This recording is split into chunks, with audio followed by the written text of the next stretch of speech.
이사야서에서 하나님께서 자기를 계시하시는데 여러 말씀으로 주시는 가운데 우리가 지난 주목한 말씀이 하나 있는데요. 나는 처음이요 마지막이다 라는 말씀입니다. 그러니까 우리 인생은 하나님으로부터 시작해서 하나님으로 끝난다.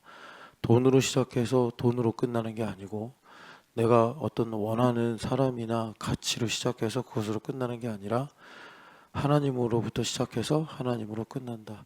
인생을 시작과 마침으로 표현할 때 딱 두 가지 길이 있습니다.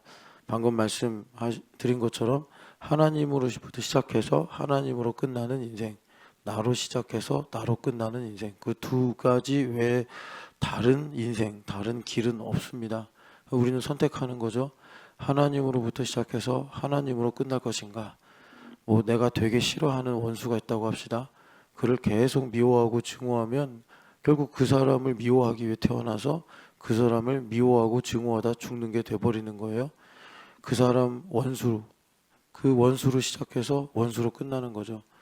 그런데 이게 알고 보면 성경에서 진리를 말씀하시는데 그게 나로 시작해서 나로 끝나는 것이다. 결국 하나님과는 단절돼서 생명이 없는 삶을 우리가 가게 되는 것입니다. 그래서 하나님께서 하나님으로부터 시작해서 하나님으로 끝나는, 하나님으로부터 나와서 하나님으로 말미암고 하나님에게로 돌아가는 이 복된 삶을 살게 하시려고 우리에게 예수 그리스도를 보내주셔서 오늘도 우리가 43장 1절에 너는 내 것이라 하신 이 말씀을 주님께서 우리에게 이루어 주시는 것입니다. 우리가 주일에 이 말씀을 인치심이라는 성경에 하나님께서 우리에게 주신 어떤 은혜죠. 인쳐주시겠다. 어떤 확정을 해주시는 것이고 어떤 약속을 유효하게 해주시는 거예요. 인치심이 있어야 되는 거죠. 그것과 관련해서 이 43장 1절부터 3절을 우리가 주일에 들었는데 43장 1절을 좀 집중해서, 어제는 그러니까 우리가 집중해서 보는 말씀으로 보면은 좀 그 주마간산으로 본 거죠. 그런데 이제 하나하나 숲을 보기보다 이제 나무들을 중심으로 하나님께서 우리에게 이 말씀을 어떤 심정으로 주시는가, 어떤 이치로 이 말씀을 주시는가 우리가 이제 들어보려고 합니다. 여기 보면은 하나님께서 이스라엘을 부르시는데 우리가 이제 한글 성경으로 읽으면은 그냥 지나가기 쉬운 단어인데요. 여기서 하나님께서 강조하시는 말씀은 지금이라는 시점이고요. 그리고 하나님께서 말씀하실 때 가장 중요한 말씀은 두려워하지 말라라는 것입니다. 마태복음 28장에 보면 예수님께서 승천하시면서 아버지와 아들과 성령의 이름으로 세례를 주고 내가 너에게 명령한 것을 가르쳐 지키게 하라, 이렇게 이제 여러 가지 명령을 주시는데 그 중에 가장 핵심은 나머지는, 그러니까 문법적으로 말하면 분사구로 말씀하신 거고 동사로 명령하신 것은 제자를 삼아라 라는 말씀이에요. 그래서 많은 선교사님들이 마태복음 28장 18절에서 20절을 이렇게 가지고 설교하실 때 제자 삼아라, 모든 민족으로 제자를 삼아라, 이 말씀을 이제 전하시는데 여기서도 마찬가지입니다. 내가 너를 구속하였다, 내가 너를 지었다, 창조하였다, 지명하여 불렀다. 물론 다 이게 히브리어이기 때문에 헬라어랑은 좀 다르지만 핵심 단어는 두려워하지 말라, 이것입니다. 두려워하지 말라. 그런데 두려워하지 말라라고 말씀하시기 전에 하나님께서 지금 좀 방점을 찍는 말씀, 단어가 뭐냐면 지금이라는 겁니다. 지금. 그러면 지금이 도대체 뭐냐? 그러니까 이걸 연대를 추정해서 이사야가 히스기야 왕 몇 년에 이 말씀을 썼느냐, 혹은 히스기야 왕 이후에 이사야가 죽은 다음에 그의 제자들이 이걸 몇 년도에 편집을 했느냐, 그런 이제 시점이 중요한 것이 아니고 40장부터 시작이 된 그 하나님의 말씀의 맥락을 여기서 우리가 봐야 된다는 것인데, 그러면 지금은 무엇을 가리키느냐, 이걸 우리가 봐야 돼요. 그 위에 18절 19절 42장 18절 19절을 보면은 18절만 읽겠습니다. 너희 못 듣는 자들아 들으라, 너희 맹인들아 밝히 보라, 이렇게 말씀하십니다. 그러면 우리가 이제 성경에서 맹인이다, 듣지 못한다, 보지 못한다 한다, 이건 이제 네거티브한 거죠. 하나님께서 좋은 의미로 하신 말씀은 아니라는 거죠. 이스라엘 백성들이 40년을 행진하면서 광야에서, 그런데 하나님 말씀하시는 거예요. 이제 한 39년쯤 됐을 때 너희가 그동안 보지 못했다, 듣지 못했다, 이렇게 신명기 29장에 말씀하시죠. 그러니까 여러분 이제 이 말씀을 들으면서 인치심이라는 건 그러면 이제 듣지 못하던 걸 듣게 하시는 것이고, 내가 살면서 나는 잘 알고 있어 그랬는데 하나도 모르는 것들을 다시 깨닫게 하시는 하나님의 은혜구나, 하나님의 선물이구나, 이걸 우리가 염두에 두고 볼 수가 있는 것입니다. 그래서 그러면 누구한테 도대체 하나님께서 듣지도 못하고 보지도 못한다고 하시는 거냐? 19절을 읽겠습니다. 맹인이 누구냐? 내 종이 아니냐? 누가 내가 보내는 내 사자같이 못 듣는 자겠느냐? 누가 내게 충성된 자같이 맹인이겠느냐? 누가 여호와의 종같이 맹인이겠느냐? 아멘. 자, 이 19절은 그냥 한 번에 이해가 되는 간편한 말씀이 아니죠. 확실한 것은 무엇이냐면 이 맹인들이 누군가, 죄짓고 방황하고 자기 마음대로 사는 그런 죄인들인가? 아니라는 거죠. 하나님의 종이 맹인이다라고 말씀하십니다. 여기서 이제 하나님께서 의문법으로 말씀을 하시니까 약간 우리가 그냥 막 빨리 읽으려고 하면 무슨 말인지 모르고 넘어가기가 쉬운데, 우리가 직설법으로 말하지 않고 의문법으로 말할 때는 직설법보다 훨씬 더 그 의미를 강조하는 뉘앙스가 있죠. 그러니까 맹인이 되면 안 되는데 맹인이 됐다는 얘기고, 그런데 이제 하나님께서 이거를 안타까운 마음도 있으시겠지만 또 하나님께서 그 종들에게 사랑하는 마음으로도 말씀하시는 의미가 있다고 생각하는데, 내 종이 아니냐, 내가 이들을 어떻게 버리겠느냐, 내가 이들을 어떻게 모른다고 하겠느냐, 내가 이들을 어떻게 맹인으로 내버려 두겠느냐, 이렇게 주님께서 말씀을 하고 계시는 것입니다. 그러니까 이제 우리가 지금이라는 이 시점, 43장 1절 말씀에 하나님께서 말씀하시는데 그 말씀하시는 때가 언제냐, 이제 우리가 교회 다니는 이유가 무엇인가 자주 이제 우리가 확인하잖아요. 때를 얻기 위함이다. 그 때를 얻는다는 것이 직역을 하면 시간을 속량한다. 그래서 어제도 우리가 속량이라는 단어가 중요하다 이렇게 말씀을 나누었는데, 교회 다니는 이유 뭐 그냥 교리적으로 말하면 구원받기 위함이다 이건데, 에베소서 5장 16절을 보니까 이 세상은 흑암의 세상, 그래서 거기선 때가 악하니라 했는데 무슨 말입니까? 그냥 내가 주님의 뜻이 뭔지 모르고 내 마음대로 사는 거예요. 내가 하고 싶은 대로, 내가 원하는 대로. 그러면 전도서 말씀대로 허망하다. 아무리 훌륭해도, 아무리 열심히 살아도, 아무리 아름답게 살아도, 아무리 고결하게 살아도 그거는 nothing, 허망하다. 여러분, 그 수학의 0이라는 개념, 그게 그냥 무가 아니라 있었는데 아무것도 아니다 이런 뜻이라잖아요, 의미가. 그래서 0이 수이냐 아니냐 뭐 요거 갖고서도 이제 많이 철학적으로 다루는데, 그래서 그 컴퓨터 자판기에 0에다 뭐라고 써있죠? 그거 갑자기 기억이 안 나네. 하여튼간에 그게 그런 뜻입니다. 컴퓨터 자판에 보면 0에다가 N으로 시작하는 뭐가 있는데 기억이 안 나네. 여하튼 그래서 인생이 그렇다는 거예요. 분명히 있었는데 보니까 아무것도 없는 거예요. 10년 동안 열심히 했는데 보니까 제로가 돼 있는 거예요. 욥이 그러지 않습니까? 제로섬이라고, 인생이라는 게 내 힘으로 사는 거. 그러니까 때가 악하다. 에베소서 5장 16절에 때가 악하다. 아무것도 없다. 그렇게 내가 가난해서 벗어나 보려고 발버둥 쳤는데, 그 뭐 옛날에 그 쥐가 치즈가 있는 어디 뭐 통에 빠져가지고 살려고 샹 발버둥 쳤더니 치즈가 고체가 돼가지고 나왔더라, 뭐 이런 얘기가 있었잖아요. 소설인가 자기계발서인가 그런 거에 있었는데, 그런 일은 없다. 치즈 독에 빠져 죽더라. 이런 것입니다.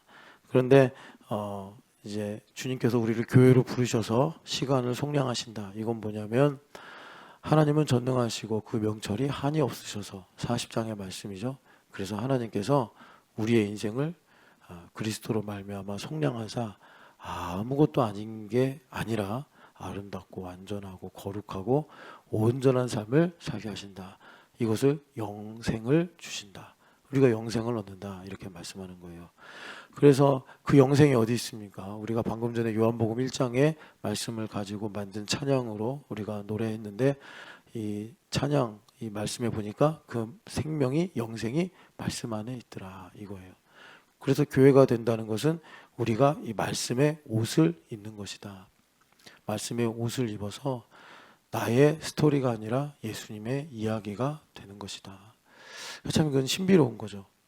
여러분들이 히브리서에서 감을 잡으시면 이걸 이제 나의 삶에 적용할 수 있는데, 히브리서 9장 10절 11절쯤에 메시아가 개혁하신다 이런 말씀이 있습니다. 히브리서에서는 이제 메시아라는 말씀보다는 더 구체적으로 대제사장께서 개혁을 하신다 이렇게 말씀을 해요. 그럼 뭘 개혁하셨냐 봤더니 이제 모세 율법에 기록이 된 대표적으로 관습법, 뭐 문화법, 사회법 이런 거는 차치하시고 이제 가장 핵심인 성전법만 가지고 말씀하시는 거예요. 이 성전의 모든 것들은 다 그림자였다, 실체의 모형이었다 라고 말씀하시면서, 이걸 그러니까 바울식으로 말하면 바울 사도가 고린도 후서나 어디 또 그런 말씀 있나? 하여튼 지금 생각나는 게 고린도 후서밖에 없는데, 율법 조문에 있던 것을 이제 성령 하나님께서 새 언약으로 영의 말씀으로 바꾸신다고 그러잖아요. 우리 마음판에 기록을 하셔서. 그러니까 메노라라는 말씀이 출애굽기에 있잖아요. 근데 그 메노라를 성령 하나님께서 내 안에 오셔서 내 마음판에 메노라가 쓰여지면 어디를 가든지 어떤 상황 속에서도 나의 삶을 비추신다 이겁니다. 참 신비로운 말씀이죠. 그걸 그리스도께서 이루신다. 그런데 그거를 저기 사마리아 어디 뭐 버스 정류장도 없는 그런 시골 어디 우물 곁에 이름도 알려지지 않은 수가성 여인이, 그거 저도 아는데요. 메시아가 오시면 그리심산인지 예루살렘인지 메시아가 오시면 영과 진리로 예배하는 거 다 이루신다고 했는데요. 예수님께서 정말 그 뭐 예수님의 마음을 좀 인간적으로 표현하면 기가 막히신 거예요. 이거 성전에 있는 제사장도, 여러분 그 앞에 누구 이야기가 나오죠? 니고데모 이야기 나오잖아요. 니고데모는요, 그러니까 어떻게 보면은 제사장보다 성경에 대해서 더 이해가 깊고 존경을 받는 사람이에요. 그런 걸로. 그런데 예수님께서 그 이제 거듭나야 된다라는 말씀을 하시니까 니고데모가 참 그 이제 지성인의 뭐라 그럴까 그 독이죠. 사람이 어떻게 두 번 태어납니까? 이런 얘기 매우 회의적인, 교회 다닌다고 사람 바뀝니까? 뭐 교회됨이 무슨 인생의 답입니까? 뭐 이제 이런 이제 아주 차가우면서 아주 건조하면서 막 이런 그런 마음 가져요. 이 지성이라는 게 잘못 쓰이면. 그러니까 예수님께서 참 자비로우셔서 뭐라고 그러시냐면, 아니 당신이 이스라엘의 선생인데 지금 무슨 소리 하고 있는 거냐. 니고데모가 한 방 먹은 거죠. 예수님 앞에서 주름 잡으려다가, 예수님은 나이가 30밖에 안 됐을 거고 니고데모는 이제 50 중반을 넘어가는 머리가 희게 세워진 할아버지 테니까 한 방 먹은 거예요. 지금 내가 무슨 소리 하고 있지. 아마 그날이 밤이었잖아요. 그날 밤 한숨도 못 자고 도대체 지금 난 뭘 하고 사나 이런 생각을 했겠죠. 그런데 니고데모도 이렇게 못 알아듣는데, 수가성 여인이, 뭐 제가 여성분들을 비하하는 건 아닌데 옛날에는 그 이제 여성과 남성의 유별함이 심했잖아요. 그런데 뭐 약속하고 만난 것도 아니고, 뭐 사마리아에도 나름 제사장들이 있었거든요. 그런 사람도 아니고, 그냥 평범한 자매였단 말이에요. 그런데 이분이 말이에요, 예수님 말씀을 찰떡같이 알아들으니까 예수님께서 뭐라고 그러시죠? 추수할 때가 왔다 이렇게 말씀하시는 거예요. 자, 그렇게 메시아 메시아 이것이 이제 이 사실이 이것이라고 그러면 이제 말씀을 가리키려고 제가 하는 말인데, 이거 매우 중요합니다. 오늘 우리에게도. 자, 그러니까 니고데모는 성경 박사님인데 왜 몰랐죠? 왜 못 알아들었죠? 오늘 우리식으로 말하면 신촌연합교회 머리이신 예수님을 못 보는 거예요. 못 보면 그렇게 된다니까요. 교회됨 40일 뭐 이제 한 3-4번 하는 거예요. 열심히 해보고, 사람이 2번 태어날 수 있어? 이런 생각 갖는 거예요. 사람이 바뀌겠어? 제가 왜 11번째 했으면서 세네 번이라고 얘기하느냐.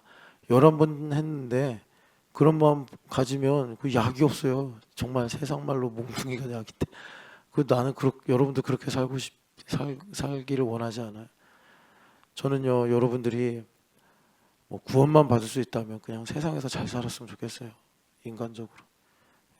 근데 이제 뭐 하나님은 제 생각보다 높고 제가 하나님 앞에서 이게 더 좋다, 이게 더 사랑이다라고 말할 계제가 안 되니까 선은 안 넘으려고 하는데 웬만하면 그냥 여러분들 잘 살았으면 좋겠어요. 그런데 그 11번 했는데 니고데모처럼 사람이 2번 태어나겠습니까? 이런 말을 하면 그거 구원받아야 되는데 그 몽둥이가 약이지 뭐 더 말씀 듣는다고 형편이 나아지겠어요? 중요한 거는 대제사장이신 예수님을 우리가 믿어야 된다. 오늘도 우리 교회 머리이신 예수님을 우리가 주목해야 된다. 사람이 있고 일이 있고 뭐 여러 가지 감정, 기분, 뭐 이해관계 다 있겠지만 그딴 거 있으나 없으나 어떻게 되나 다 상관없어요. 머리이신 예수님을 봐야 돼요. 뭐 그분 만나려고 교회 오는 거지 뭐 사람 보려고 교회 오고 내가 여기 와서 회사 다니는 것처럼 나를 증명하고 인정받고 존경받고 사람들하고 친해지는 거 물론 그것도 다 이제 부수적으로 따라와야 되는 거지만 가장 중요한 핵심은 예수님 봐야 된단 말이에요. 예수님. 수가성 여인이 그런 말을 했기 때문에 예수님께서 뭐 기특하다 이렇게 칭찬 안 하셨지만 참 큰 위로를 받으셨죠.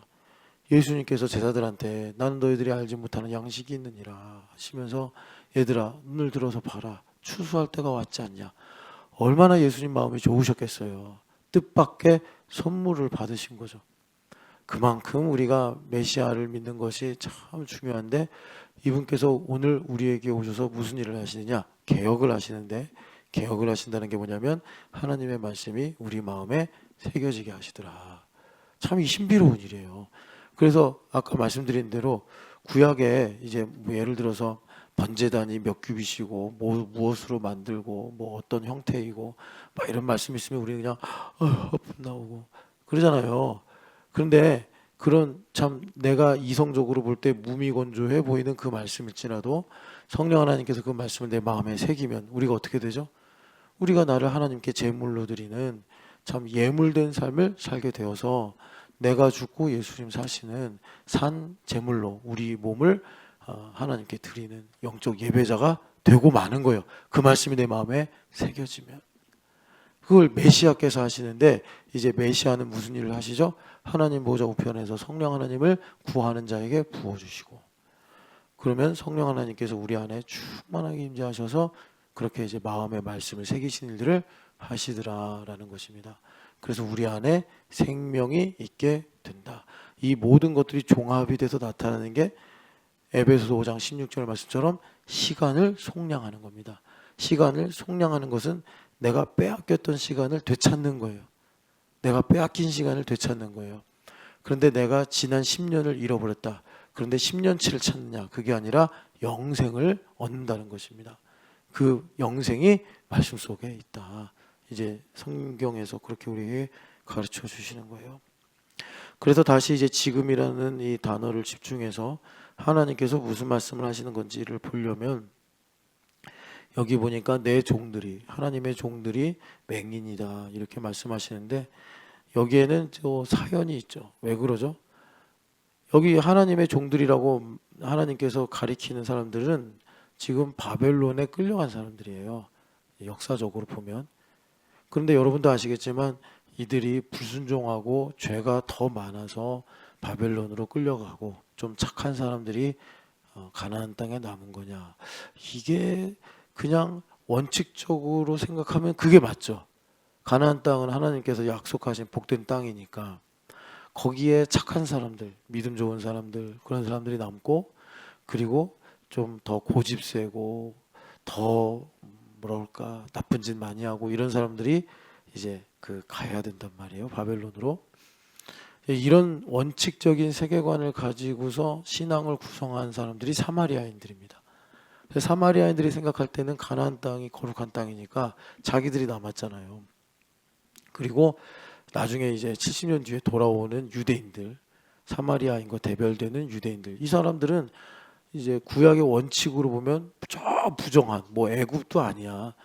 그냥 자기들도 가본 적이 없는 저 바벨론 정말 엄청나게 부정한 모르겠어요. 그들의 생각엔 바벨론을 지나가면 지옥이 나올지도 모른다. 뭐 이렇게 생각할지 모르겠는데 거기 갔다 온 사람들이 아 우리가 거룩하네. 뭐 이러고 이제 차별하고 오히려 사마리아인들 입장에서 보면은 아니 저것들은 저기 바벨론 가서 뭐 벨신에게 절하고 우상에게 바친 재물 먹던 사람들인데 그러니까 아마 70년 살다 왔으니 대부분 다 뭐 아들이나 손주들이 왔을 거 아니에요.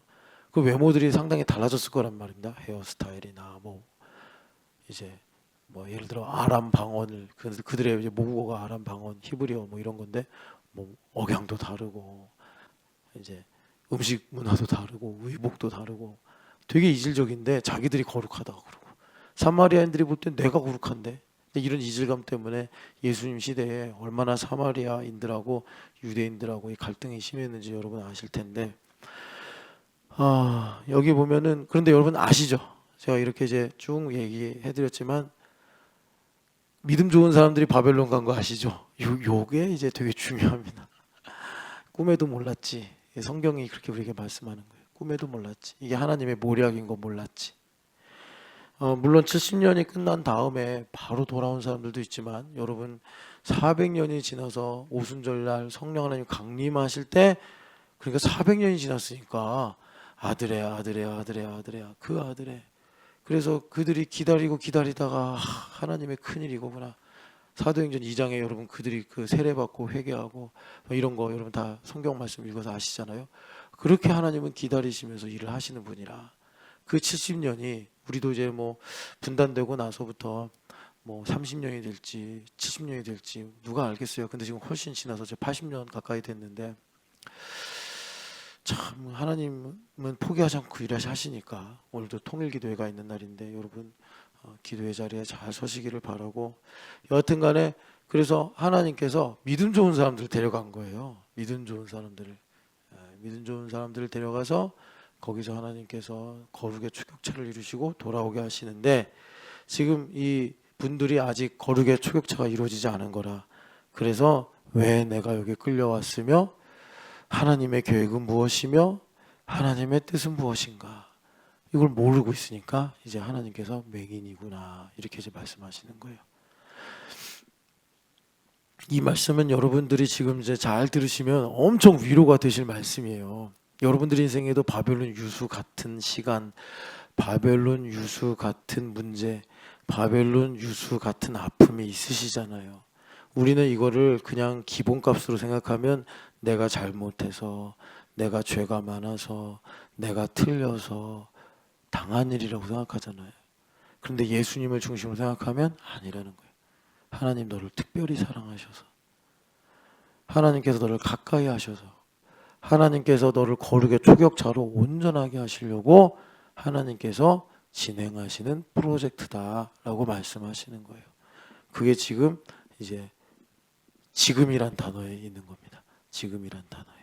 그래서 주님께서 이들이 맹인 같아가지고 귀가 열려 있을지라도 듣지 아니하는구나 20절에 말씀하시는 거예요. 그러나 이제 하나님께서 거룩을 온전케 하시면 그들에게 이제 듣게 하시고 보게 하시겠죠.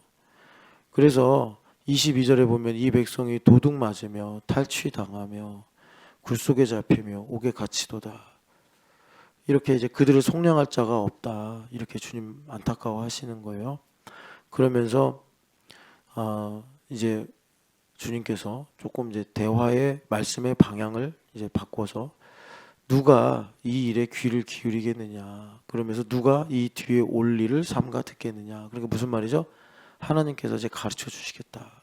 하나님께서 너에게 이 모든 이 전후의 일들이 어떤 일인지 듣게 하겠다.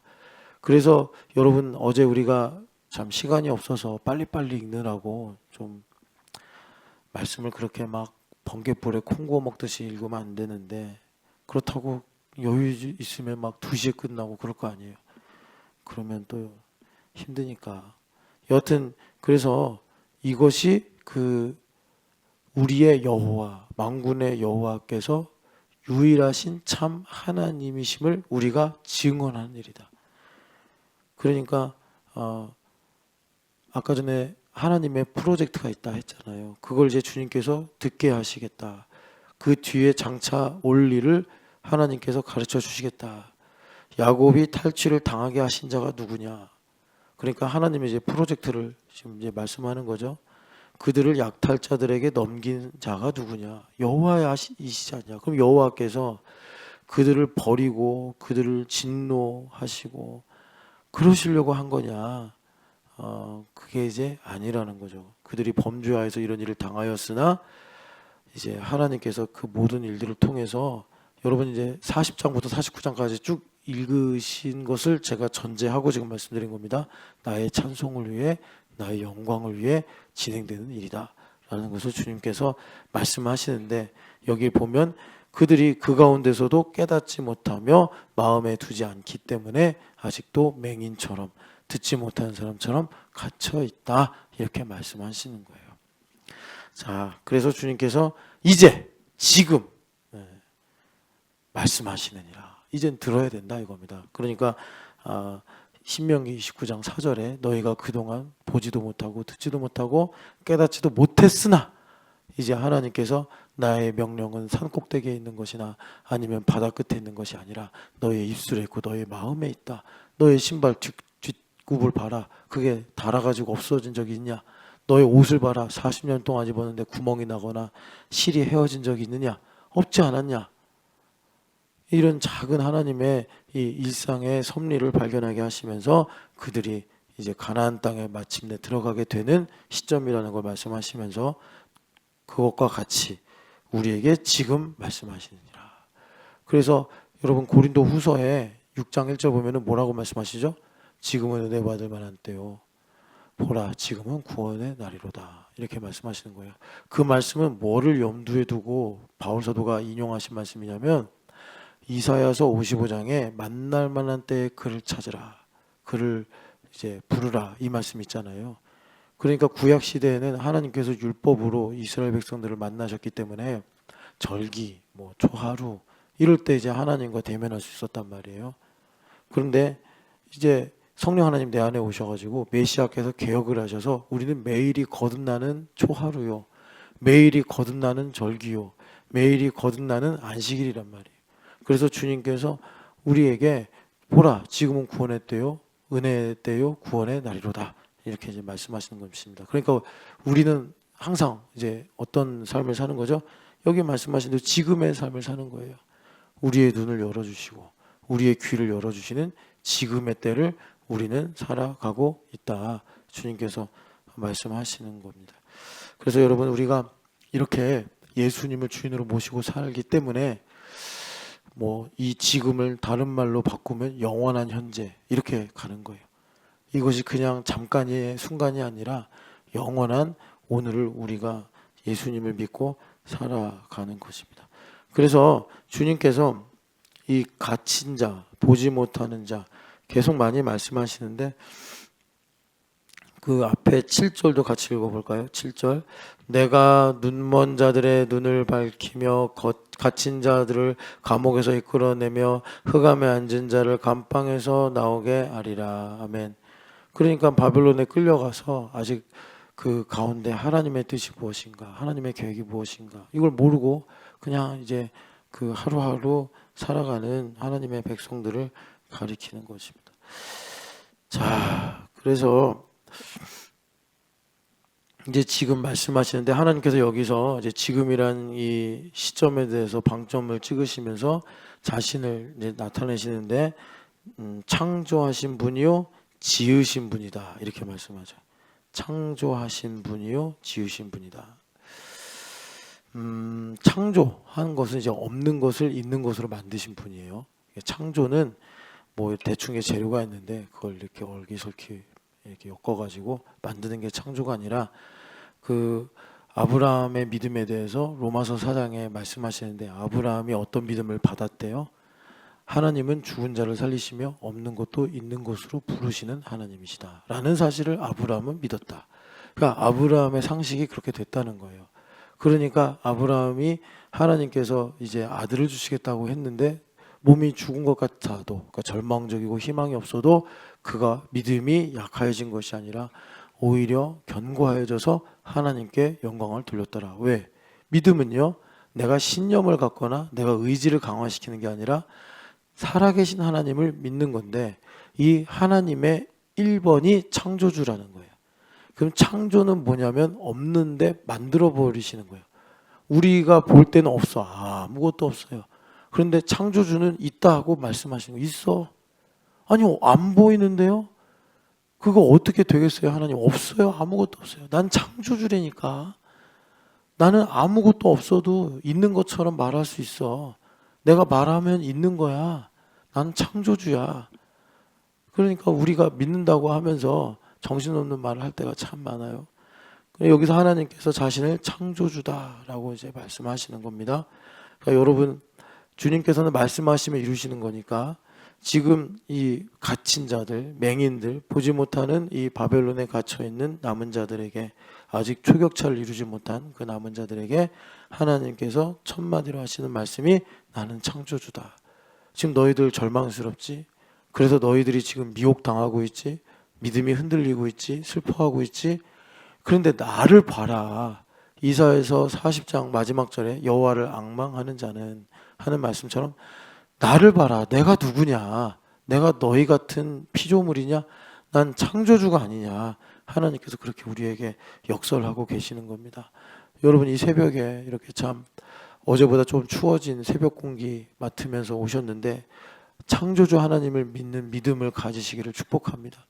주님께서 오늘 우리 또 신촌여학교에 기름 부어 주셔서 내 상식과 내 어떤 경험과 내 기준을 갖고 사는 것이 아니라 창조주 하나님의 이 능력과 지혜로 여러분 힘을 내시기를 축복합니다. 그래서 창조하신 하나님, 그리고 두 번째가 지으신 하나님. 우리가 이제 그냥 보면은 그 말이지 하고 넘어가기가 쉬운데 달라요. 지으셨다, 이 말씀은 좀 달라요.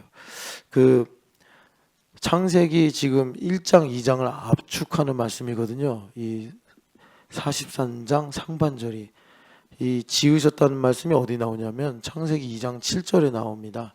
우리 같이 읽겠습니다. 창세기 2장 7절 말씀 같이 읽겠습니다. 여호와 하나님이 땅의 흙으로 사람을 지으시고 생기를 그 코에 불어넣으시니 아멘. 사람이 생명이 되니라. 아멘. 자, 여기 보면은 사람을 창조하셨다라고 안 쓰고 지으셨다, 빚으신 거예요. 이렇게 하나님 빚으신 거예요. 그 장인들이 도자기를 빚듯이 하나님께서 우리를 섬세하게 완벽하게 빚으신 거예요. 그걸 지으셨다, 이렇게 말씀해요. 여기 2장 7절은 그러니까 21장 27절 뭐 26절부터 해가지고 28절까지 이 말씀을 좀 더 구체적으로 자세하게 기록한 것이다. 그러니까 26절부터 28절은 어떻게 보면 이제 외적인 우리의 형상대로 만들자. 근데 우리가 하나님은 영이시라 형상이 없는데 우리의 모양대로 만들자. 하나님은 삼위일체 하나님이라 어떤 모양이라는 것으로 이렇게 우리가 제한하거나 특정할 수가 없는데, 근데 이 말씀이 뭘까 봤더니 2장 7절에 하나님께서 우리를 이렇게 장인이 예술품을 빚어내듯이 그렇게 우리를 지으셨다는 거예요. 그래서 이것이 하나님의 형상이구나. 그러니까 이거는 좀 많이 묵상을 해봐야 되죠. 그러니까 하나님께서 그렇게 우리를 하나님의 형상으로 섬세하고 완벽하게 빚어내셨는데 죄 때문에 그게 깨져버렸다는 거예요. 깨져서 내 마음대로 살게 되고 내가 내 마음을 다스릴 수 없게 되고 뭐 이런 이제 죄로 인한 혼돈과 어지러움이 발생하게 됐는데, 이거를 회복하시기 위해 오신 분이 예수 그리스도. 그래서 그리스도는 하나님의 형상이라. 그래서 그리스도의 얼굴에서 태초에 빛이 있으라 말씀하신 것처럼 하나님의 영광을 아는 복음의 광채가 우리에게 비치느니라. 그 복음의 광채가 비치는 게 뭐죠? 예수 그리스도의 이름으로 교회됨으로 우리가 말씀을 나누고 전하고 듣는 것이 바로 그 영광의 광채가 우리 가운데 비추어지는 것이다. 그 말씀이 우리에게 비추어지면 하나님께서 다시, 우리가 고려 청자인데 이걸 누가 잘못 만져서 깨졌어. 그 뭐 본드로 붙여도 여러분 그 가치가 떨어지잖아요. 그거 전시는 할 수 있겠어요? 그냥 깨졌는데 조금 뭐 이가 나간 게 아니라 박살이 난 거예요. 우리 죄가 total depravity. 그런데 예수 그리스도께서 오셔서 말씀을 주시고 영광을 비추시니까 이게 회복이 되는 거예요. 이것이 바로 여기 이제 지으신 하나님 이 말씀입니다. 그러니까 하나님께서 어떻게 하시겠다는 거예요. 깨져버린 고려청자, 조선 백자 같은 우리를 하나님께서 다시 뭐라 그럴까 주름도 없이 실금도 간 거 없이 회복시켜 주시겠다. 말씀으로. 그래서 제가 아직 교회됨 40일 완주 못하신 분들한테 당부드리는 거예요. 시간을 속량하는 게 뭐냐. 뭐 우리가 열심히 살고 땀 뻘뻘 흘린다고 시간이 속량이 되겠습니까? 인간이 고작 하는 말이 시간이 있냐 없냐 정도 수준밖에 안 돼요. 제가 그 카이스트에서 하는 그 과학 강의가 있어요. 그래서 한 번은 그걸 제가 재미있게 보는데 시간이라는 주제를 가지고 물리학자들이 모여서 얘기하는 게 있더라고요. 재밌어요.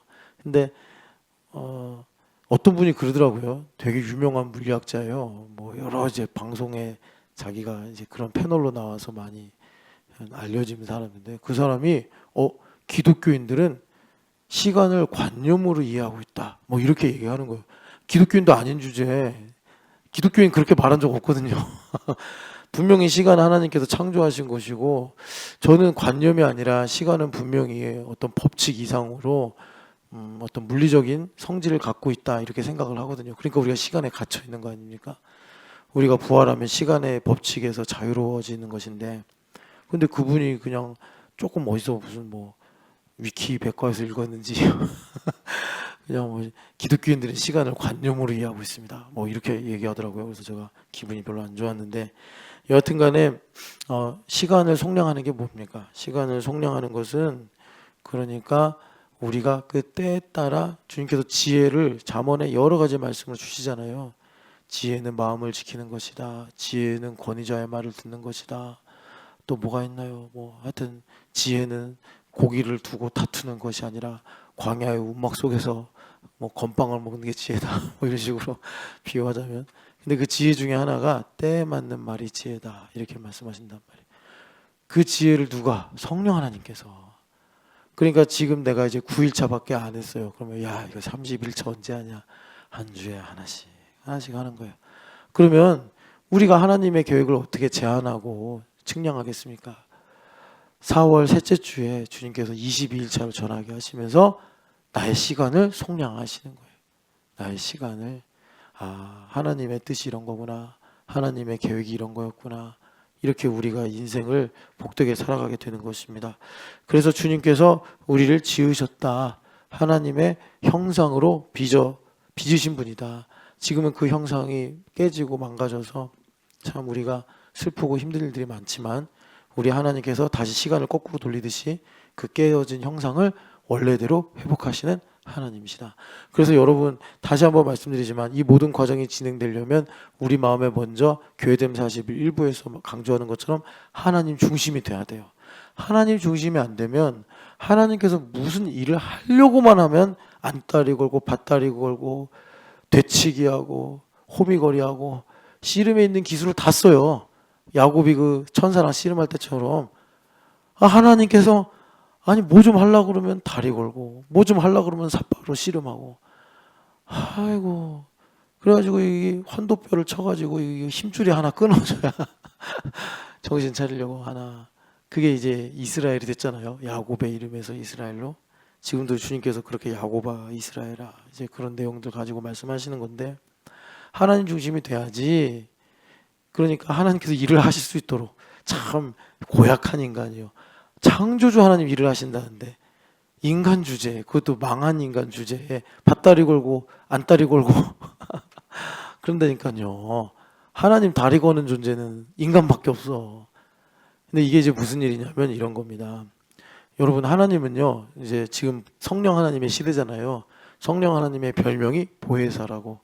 그런데 예수님께서 뭐라고 하셨냐면 또 다른 보혜사를 너에게 주겠다 그랬어요. 그러니까 보혜사가 무엇인지 한자어로는 어렵잖아요. 그러니까 예수님을 보면 보혜사가 이런 분이구나. 어떤 분이에요? 정말 친절한 분이에요. 그러니까 이렇게 생각하시면 돼요. 예수님께 오는 사람은 아무도 막지 않으셨어요. 그리고 다 고쳐주셨어요. 그런데 예수님한테 오지도 않고 예수님 병 고쳐달라고도 안 하고, 그럼 예수님 아무 일도 하실 수 없었어. 그래서 나사렛 회당에 기가 막힌 일인데, 예수님께서 참 오랜 시간 보내신 그 나사렛 마을, 거기 회당에 갔는데 아무도 믿지 않으므로 주님께서 아무 일도 행하실 수 없었다. 주님께서 이상히 여기셨더라. 누가복음에 그렇게 말씀하죠. 이상하게 생각하셨다. 아니 고쳐달라고 그러면은 예수님 다 고쳐주시는데, 그들이 말이에요, 그 목수의 아들 아니야, 요거 하나 때문에. 참 인간이 이상하죠. 아니 목수 아들이면 어때? 병 고쳐주시는데. 목수 아들이면 어때? 중풍병자도 일으키시는데. 근데 목수 아들이라는 것 때문에. 이야, 진짜 인간이 그래요. 누구 얘기하는 거예요? 지금 나사렛 얘기하는 거예요? 우리 얘기하는 거지. 우리 얘기. 그러니까 우리가 한번 이렇게 자기를 돌아보면서, 너무 억울하잖아요. 여러분, 예수님 막 왔다 갔다 하시는데 지금 병 고쳐주려고 딱 계시면서 예수님께서 최고의 말씀 이사야서 61장을 선포하시면서 바로 오늘 이 말씀이 너희 귀에 응하였다. 얼마나 좋아요. 이사야서 61장에 가서 주님 그러시잖아요. 내게 기름 부으사 성령이 하나님 내게 임하시니까 나에게 기름 부으셔서 어떤 일을 하신대요. 눈먼 자를 다시 보게 하며, 갇힌 자를 다시 이렇게 주님께서 노임게 하시고, 포른 자를 자유케 하셔서 하나님의 뜻이 무엇인지를 알게 하시고, 거룩의 수역차를 이루어서 주님의 이제 이 모든 프로젝트가 완성되게 하신다는 건데, 아니 그 말씀이 너희 귀에 응하였다. 그럼 뭐가 더 필요해요? 이사야서 61장인데 그거 모르겠어요? 나사렛 사람들이. 그런데 뭐 때문에? 목수라고. 짜증나는 거, 목수라고. 이게 인간이에요, 인간. 그러니까 주님께서 뭐라고 그래요? 주님도 만만치 않은 분이요. 엘리야 시대 때 과부가 없어서 사르밧에 갔겠느냐? 엘리사 시대 때 문둥병자가 없어서 나아만이 고침받았겠냐? 정말 예수님은 쉬운 분이 아니에요. 정말 친절하신데 쉬운 분이 아니에요. 쉬운 분이 아니에요. 그러니까 제가 이제 뭘 말씀드리려고 그러냐면, 예수님 참 친절하신 분이다. 참 친절하신 분이다. 정말 예수님은 아무도 차별하지 않으셨다. 정말 친절하신 분. 성령 하나님 그러신 분이라고. 보혜사 성령 하나님도 어떻게 보면은 이분은 영이시기 때문에 우리 느낌은 더 친절. 그래서 좀 서운할 만큼 친절. 눈에 보이지 않으시고 영으로 계시고 만물 가운데 충만하시니까 서운할 만큼. 그래서 서운한 건 뭐냐면, 우리가 좀 잘못하면 예끼 이놈 하면서 성령 하나님께서 뭐 좀 이렇게 하시면 좋겠는데, 그냥 성령 하나님은 말할 수 없는 탄식으로 우리 속에서 그러고 계시는 거예요. 근데 깨어있는 사람은 그 탄식을 들으면서 기도하게 되는데, 이제 우리는 그걸 무시하고 영으로 살지 않는 길로 가버리니까 괜찮지 뭐, 현상만 유지되면 되지, 이런 생각을 갖게 되는 거죠. 자, 그래서 성령 하나님께서 이제 그렇게 우리에게 오셔서 하나님의 형상을 우리에게 회복시켜 주신다. 그런데 이것이 회복이 되려면, 자, 성령 하나님은 친절하신 분이기 때문에 우리의 동의를 반드시 받으시고 일하신다. 자, 엄태우의 형상을 회복시켜 주셔야겠어. 근데 뭐 제가 제 형상이 얼마의 값이고 얼마의 영광이고 얼마의 거룩인지 모르죠. 그럼 주님께서 하시는 일은요, 여러분 이게 되게 중요해요. 그래서 우리가 우리 인생에 바벨론 유수가 있다니까요. 분명히 율법적, 원칙적으로 보면 나의 죄 때문에 생긴 일이나, 은혜적, 복음적 관점에서 보면 하나님의 프로젝트라고. 그거를 예수님께서 요즘 애들 말로 하드캐리를 하셨단 말이에요. 예수님 잘 믿자고. 왜 나를 믿으려고 그러냐고. 예수님을 잘 믿어야지. 예수님을 잘 믿어야지. 그러니까 예수님을 잘 믿어서 보면은, 여러분, 내가 얼마나 박살났는지를 보여주셔야지 내가 동의를 할 거 아니에요. 내가 얼마나 박살났는지를 모르는데 무슨 동의를 드립니까? 그냥 알지도 못하는 말 먼지처럼 나부낄 뿐이지. 그러니까 주님께서 그렇게 바벨론 유수를 통해서 내가 얼마나 박살이 났는가. 참 이게 이제 복음의 정수인데, 그걸 통해서 내가 얼마나 아름다운 존재인가. 그걸 통해서 하나님 나를 얼마나 사랑하신지를 아는 게, 이게 하나님 중심이 안 되면 이게 성립이, 소통이 안 돼요. 그러니까 이게 이해가 안 되시고 그러면 여러분들이 좀 말씀을 더 많이 읽고 들으시면 돼요. 이건 뭐 큰 문제는 아닌데, 이런 거예요. 어느 날 서현이가 딱 있는데, 우리 박 집사님이 서현이 종아리 걷어. 해가지고 대나무 같은 걸로 열대를 치니까 서연이 막 피나고 시퍼렇게 멍들고 그래. 그거 박효진 집사님이 종로에서 뺨 맞고 한강에서 화풀이 한 거 아니잖아요. 사랑하니까 서연아, 다시는 너 주일에 교회 빠지고 네 맘대로 놀러 가면 안 된다. 뭐 이런 걸 가르치시려고. 그럼 서연이가 그런 걸 이제 깨달으면 정말 교회 주일 성수하는 게 이렇게 중요하고 엄마가 나를 이렇게 사랑하는구나. 그 엄마의 아름다움과 엄마의 사랑과 엄마의 마음을 알게 되는 거예요. 그런 거래요, 그런 거. 그러니까 하나님 중심이 되면은 나의 인생의 바벨론 유수를 보면서 하나님 이렇게 마음이 아프셨구나. 하나님 이렇게 나를 포기하실 수 없구나. 42장에 나오잖아요. 상한 갈대를 꺾지 않으시며 꺼져가는 등불을 끄지 않으시는 하나님. 그러니까 하나님 나를 이렇게 여기까지 사랑하신 거구나. 아, 나는 책으로만 예수님 만날 때 그냥 예수님 못에 찔리시고 그냥 예수님 피 흘리시고 예수님 채찍에 맞으신 줄로만 알고 살았는데 그 채찍 하나가 이런 느낌이었구나.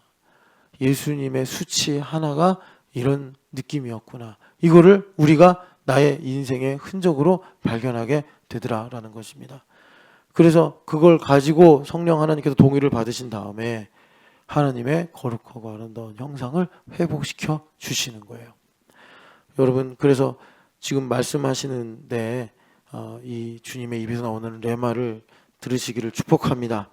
그래서 이제 중요한 말씀 여기까지만 하고 내일 다시 말씀을 드릴 텐데 두려워하지 말라. 왜 그러죠? 두려워하니까. 여러분, 제가 예전에 한번 실례로 좀 소개한 책인데 그 뇌를 사람들이 이제 과학이 계속 발전되니까 도구들이 계속 발전되니까 옛날에 프로이트 때는 의식과 무의식이 있다고 생각을 했어요. 그런데 아니래요. 인간의 뇌는 전체가 무의식이래요. 그래서 이거를 여러 가지 실험으로 다 증명을 해냈는데 시신경은 남아있는데 시각 감각만 사라진 사람들이 있어요. 이제 맹인들이 화술적에 나오는 맹인. 그런데 그 사람들이 장애물을 다 피해가는 거예요. 그리고 뭘 이제 입증한 거냐면 인간은 무의식의 지배를 당한다. 이거를 입증한 거예요. 그래서 제가 그걸 갖고서 요엘서 2장 28절부터 30절이 이해가 됐어요. 성령 하나님 오시면 그 무의식을 밝혀버리시는구나. 그래서 그 무의식을 엎어버리기도 하시고 무의식을 비추어셔서 예언을 하게 하시고 꿈을 꾸게 하시고 또 환상을 보게 하시는 거구나. 그게 진짜 자유구나. 거기서 그래요. 그 책에서도 무의식을 변화시키든지 뭐 인지를 하든지 그래야지 우리 인생에 변화가 있다 이런 거예요. 그러니까 여기도 마찬가지예요. 두려워하지 말라. 두려움이 우리 무의식에 수천 년 된 고목처럼 자리 잡고 있어요. 그래서 나의 마음과 생각을 다 조종하고 있다 이거예요. 그런데 주님께서 이 바벨론 유수를 통해서 내 마음에 깊이 감추어진 이 두려움을 꺼내셔서 이제 하나님께서 구속하시고 또 하나님께서 지명하여 불렀다라는 말씀으로 그 두려움을 평안으로 그 두려움을 능력으로 주님께서 바꿔버리시는 것입니다. 그래서 오늘 우리에게 이 두려워 말라 말씀은 참 복되고 소중하고요. 그리고 여러분 교회가 돼서 살아갈 때 설교든지 교제든지 또 여러분들이 여러 가지 이제 봉사하면서 나누는 듣는 말씀들 우리가 꼭 이 음파로만 듣는 말씀이 아니라 정말 레마로 영어로 듣는 말씀들도 있지 않습니까? 그 모든 말씀에는 기본값으로 두려워하지 말라 이 말씀이 있는 거예요. 그러니까 여러분들이 인생 살다가 스트레스도 받고 또 힘든 일이 있어가지고 두려움이 올라올 거 아니에요. 모든 네거티브한 건 뿌리가 두려움이에요. 부부싸움을 하든지 뭐 돈이 없든지 뭐가 좀 마음에 안 들든지 마음이 완고해든지 여러분 창세기 3장에 나오는 것처럼 모든 네거티브한 일에 뿌리는 내 마음에 있는 두려움이에요. 이 두려움을 주님께서 우리에게 말씀으로 이제 고쳐주시고 또 자유케 하시는 것입니다. 무엇을 통해서요? 지금 여기서 이 내용은 충분히 49장까지 다 다루지 못하지만 나의 인생의 바벨론 유수를 통해서 그런데 알고 보니까 이 바벨론 유수가 일종의 블랙홀이 아니라 화이트홀이 되어서 화이트홀이라는 게 있다. 이게 이제 뭐 입증된 건 아니지만 상상력으로 만든 말이잖아요. 그래서 인터스텔라 보면 그 화이트홀로 쏙 들어가서 어떻게 됩니까? 다른 차원의 우주로 들어가 버리잖아요. 그런 것처럼 우리의 인생의 블랙홀인 줄 알았던 바벨론 유수가 화이트홀이 되어서 우리로 하나님의 그 계획 속으로, 하나님의 섭리 가운데, 하나님께서 우리를 지키시고 인도하시는 평안 가운데로 인도하는 그 접촉점이 될 줄을 믿습니다. 사랑하는 하나님 아버지, 우리를 오늘도 사랑하시고 또 우리를 놓지 않으셔서 상한 갈대 같은, 또 꺼져가는 등불 같은 우리를 오늘도 이 자리에 부르사, 얘야 두려워하지 마라, 넌 혼자가 아니다, 넌 나의 계획 속에 있고 너는 나의 나라고 제사장이다 라고 말씀하시니 감사합니다. 하나님 아버지, 내 마음에 주님의 음성이 부족해지면 두려움이 금세 또 땅거미처럼 내 마음을 덮어버립니다. 불쌍히 여겨 주시옵시고 항상 우리가 교회가 되어 나의 목자 예수님의 음성을 들으므로 나는 부족함이 없습니다. 두려움이 아닌 하나님 만족과 평안 가운데 살아가는 우리 신촌연합교회가 되게 하여 주시옵소서. 부활하신 예수님의 이름으로 기도합니다. 아멘.